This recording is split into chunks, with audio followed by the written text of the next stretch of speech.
Comment est-ce que tu fais du coup pour rendre tes collaborateurs autonomes et plus particulièrement ton bras droit, donc slash ton intégrateur?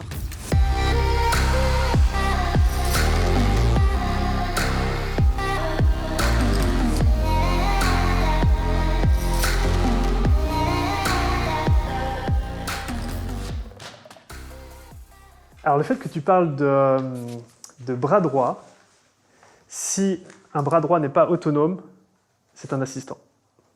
Et je pense que c'est la première chose à comprendre. Et effectivement, dans le monde idéal, on veut que tous nos collaborateurs soient autonomes. Ça ne veut pas dire qu'ils vont initier les projets ou avoir les idées des projets, mais tout au moins qu'une fois que le projet est donné, ça soit réalisé. Peut-être j'enfonce une porte ouverte, mais la meilleure façon d'avoir des gens autonomes, c'est de recruter des gens autonomes.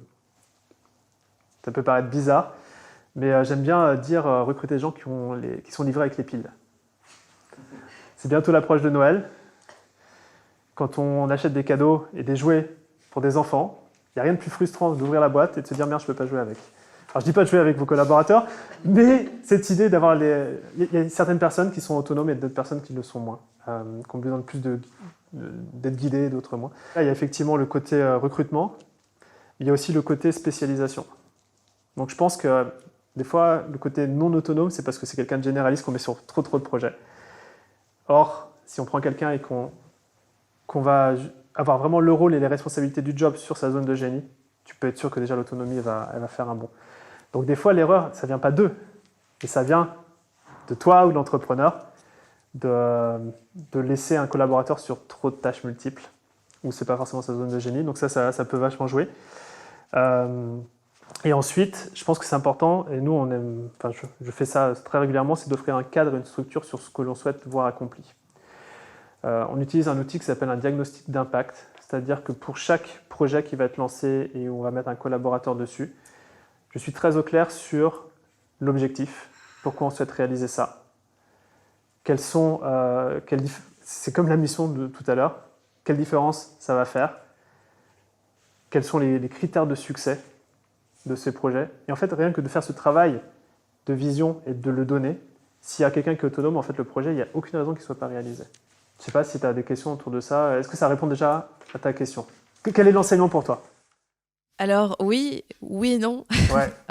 Oui, parce qu'effectivement, c'est sûr que c'est quand on recrute quelqu'un et qu'on recrute la bonne personne qui est autonome, ça pose la bonne base, la bonne fondation. Ouais. C'est comme quand on construit une maison.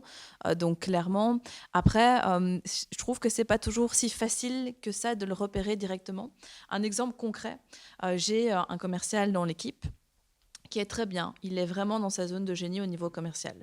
Par contre, il se repose un petit peu sur ses lauriers dans le sens où quand il n'y a pas de call qui rentre, il considère qu'il n'a rien à faire. Alors que non, il y a du suivi, il y a de l'administratif, il y a du follow-up, il y a toute une série de choses qui sont importantes.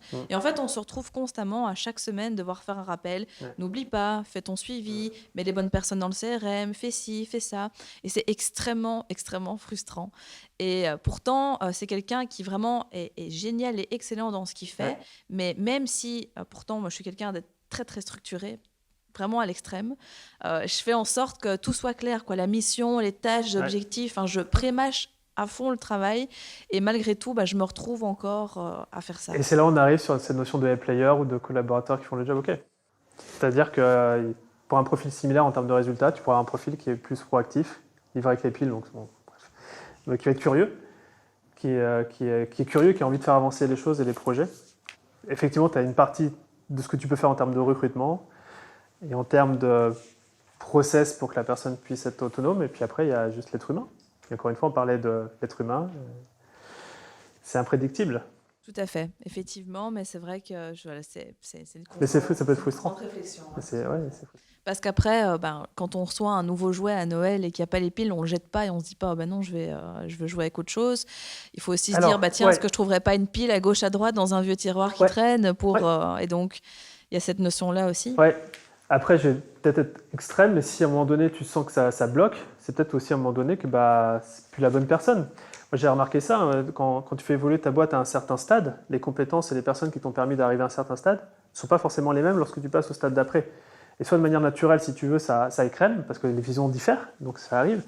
Et je peux te dire aussi d'expérience, c'est que quand tu puis un nouveau collaborateur qui arrive, qui prend la place ou tu as réorganisé, généralement, vu l'expérience que tu as eue, le nouveau collaborateur, ça se passe mieux. Donc c'est aussi peut-être quelque chose à réfléchir. Et puis après, juste question, est-ce que du coup, tu as dit que tu es hyper organisé, est-ce que tu arrives à lâcher prise pour permettre aux collaborateurs d'avoir des initiatives? Eh ben, j'allais rebondir justement sur ce point parce que je pense qu'effectivement, mon challenge, c'est que peut-être que c'est trop organisé, trop structuré. Et donc, je peux, Hmm. je pense, parfois ne pas laisser assez d'autonomie aux gens. Pas que je veuille le faire méchamment, mais parce que voilà, je sais que quand je le fais, ça fonctionne. Je laisse peut-être pas assez de lest pour que les gens prennent leur autonomie eux-mêmes. Donc ça, c'est un autre sujet, tout à fait. Bah, c'est pas un sujet, mais c'est un sujet qui est hyper important. Parce qu'il y a des personnes qui peuvent être autonomes, et moi je suis peut-être un peu comme toi aussi, mais que si tu les laisses autonomes, en fait, tu te rends compte, en fait, il y a des choses qui se passent. Mais donc ça, c'est la première chose, le côté lâcher prise, surtout qu'on peut tous travailler.